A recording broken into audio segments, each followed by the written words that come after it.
fishery মালিক হাই হাই অবৈধ fishery বন্ধ কৰক সচককৈ দেখিছে ইয়াত ৰাইজ গোট খোৱাৰ এটাই মূল কাৰণ সেইটো হ'ল গৈ পেলাই পানীৰ সমস্যা আৰু পানীৰ সমস্যাটোৰ উৎপত্তি হৈছে গৈ পেলাই আপোনাৰ ফিচাৰিৰ পৰা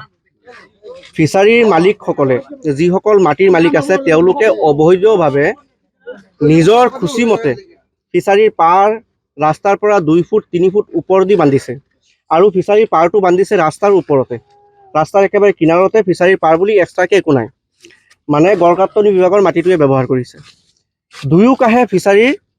ৰাস্তাৰ দুয়োকাষে এনেকৈ 3 ফুট 4 ফুট ওখকৈ পাৰ বান্ধি দিয়াৰ কাৰণে ৰাস্তাটো সম্পূৰ্ণ হৈ গ'ল নলাৰ নিচিনা আৰু ফিচাৰিৰ মালিকসকলে যিসকলক ভাড়া দিছে তেওঁলোকে কৰিছে কি ইচ্ছামতে কৃত্ৰিমভাৱে মটৰ দি পেলাই ফিচাৰিটো পূৰ্বতে ভৰ্তি কৰি পেলালে খৰালি কালত পানীটোতো তেতিয়া ভৰ্তি হৈ গ'ল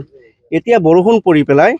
বৰষুণ পৰাৰ কাৰণে আপোনাৰ বহুকেইদিন আগতে প্ৰায় 2 মাহমান আগৰ পৰাই আপোনাৰ ফিচাৰিত ভৰ্তি হ'ল কৃত্ৰিমভাৱে বানপানী দিয়াৰ কাৰণে আৰু ফিচাৰিত বৰষুণ হোৱাৰ কাৰণে পানী ভৰ্তি হ'ল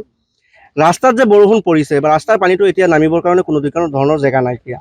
যাৰ কাৰণে ইয়াত কৃত্ৰিম বানপানীৰ অৱস্থা এই বানপানী হোৱাৰ কাৰণে চিচি ব্লকৰ ৰাস্তা আপোনাৰ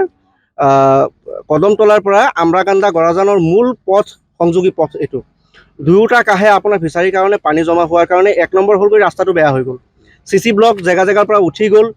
সাইডত যিখিনি আপোনাৰ বান্ধ থাকে ৰাস্তাৰ সাইডত যোনটো বান্ধ থাকে আপোনাৰ এই সিমেন্টৰ বান্ধ যোনটো থাকে এই বান্ধটো উঠি গ'ল প্ৰকাণ্ড গাঁতৰ সৃষ্টি হ'ল লগতে যিখিনি কালভাৰ্ট আছিলে এই ৰাস্তাত যিসমূহ কালভাৰ্ট আছিলে কালভাৰ্ট ফিচাৰিৰ মালিকসকলে দুয়োফালে হোপা মাৰি পেলাই বন্ধ কৰি দিয়াৰ কাৰণে ইপাৰৰ পানী সিপাৰত যাব নোৱাৰে আৰু ৰাস্তাৰ পানী কোনো ওলাই যাব কোনো ৰাস্তাই নাইকিয়া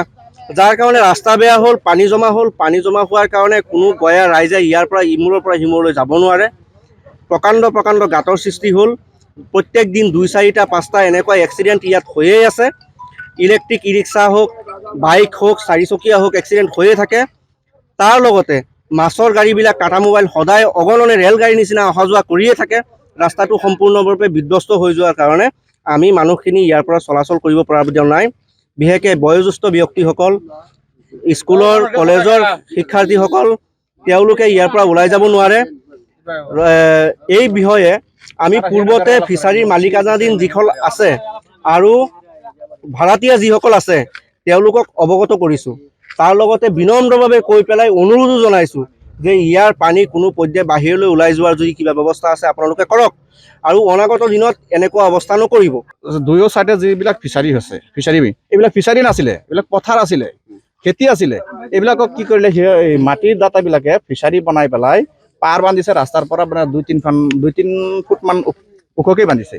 বন্ধাৰ কাৰণে আমি আজি 2-3 আজিৰ কথা নহয় বছৰে তেনেকুৱা আমাৰ এনেকুৱা হৈ আছে আমি যেতিয়াই বৰষুণ হয় তেতিয়া মানে ৰাস্তাত পানী সোমায় কিন্তু সিহঁতে কি কৰিছে পুখুৰীত পানী এনেকুৱা ৰাখিছে আপোনাৰ ৰাস্তাৰ পৰা কমেও 1-1.5 ফুটমান বেছি আগৰ পৰাই মানে মটৰৰ পানী দি ভৰি ৰাখিছে যাৰ কাৰণে ৰাস্তাৰ পানী ওলাব নোৱাৰা এনেকুৱা হৈছে আৰু পাৰ যে বান্ধিছে ইহঁতে ৰাস্তাৰ ওপৰতে বান্ধিছে আপোনালোকে চাব পাৰ বান্ধিছে ৰাস্তাৰ ওপৰতে আৰু এতিয়া পাৰ বুলি বস্তু এটা নাই আৰু সিহঁতে এতিয়া আমাৰ ল'ৰা ছোৱালীবিলাক স্কুলত যায় কলেজত গৈ আছে ইহঁতে কাপোৰ চাপোৰ পিন্ধি যায় ঘৰৰ পৰা ওলাই তাৰপিছত স্কুলত যাব কলেজত যাব তেনেকুৱা পৰিস্থিতি নহয়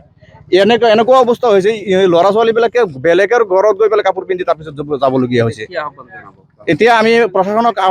আহ্বান জনাওঁ যে সিহঁতে যাতে এইটো তদন্ত কৰি উচিত মানে ব্যৱস্থা কৰি দিয়ে আমি আহ্বান জনাইছোঁ যিকোনো খবৰৰ বাবে যোগাযোগ কৰক 7099017330